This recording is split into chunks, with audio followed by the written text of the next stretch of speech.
Pihak Kejaksaan Agung atau Kejagung mengungkap, Direktur Utama CV Salsabila Utama, Tetian Wahyudi, selaku saksi kasus dugaan korupsi tata niaga komoditas timah di wilayah izin usaha pertambangan atau IUP di PT Timah Tbk Bangka Belitung tahun 2015 hingga 2022, kini berstatus dalam daftar pencarian orang atau DPO.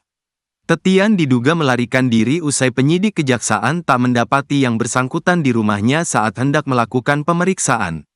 Hal itu diungkapkan Jaksa Penuntut Umum atau JPU Kejagung dalam sidang lanjutan kasus korupsi timah dengan terdakwa Robert Indarto selaku Direktur Utama PT Sariwiguna Bina Sentosa atau SBS dan Suwito Gunawan selaku Komisaris PT SIP di Pengadilan Tindak Pidana Korupsi, Jakarta, Rabu, tanggal 4 Agustus tahun 2024.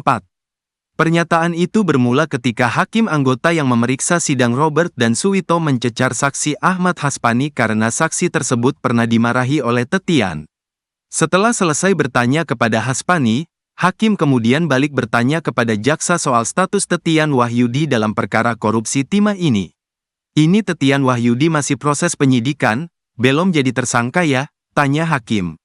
Izin Yang Mulia, terkait dengan orang yang namanya Tetian Wahyudi memang prosesnya masih berjalan.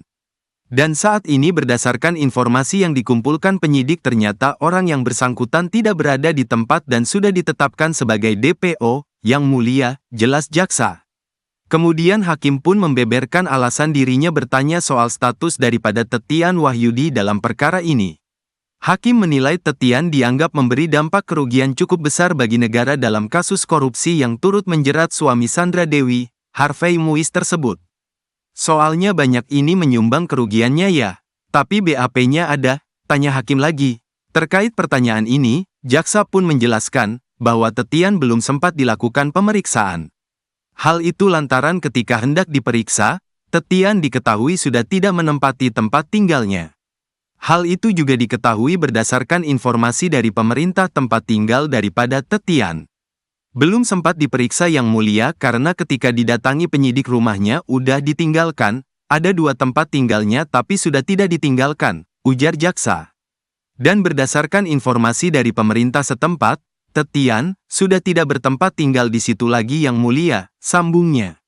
Selain bertanya soal Tetian, hakim juga sempat menyinggung apakah jaksa sudah memeriksa terhadap seorang yang menjabat sebagai Direskrimsus. Hanya saja kata jaksa, pihaknya sejauh ini belum melakukan pemeriksaan seseorang yang dimaksud oleh majelis hakim. Oh, Tetian, belum diperiksa ya? Kalau Direskrimsus itu sempat di BAP, tanya hakim. Belum sempat di BAP Yang Mulia, pungkas jaksa. Download Tribun X sekarang. Menghadirkan lokal menjadi Indonesia.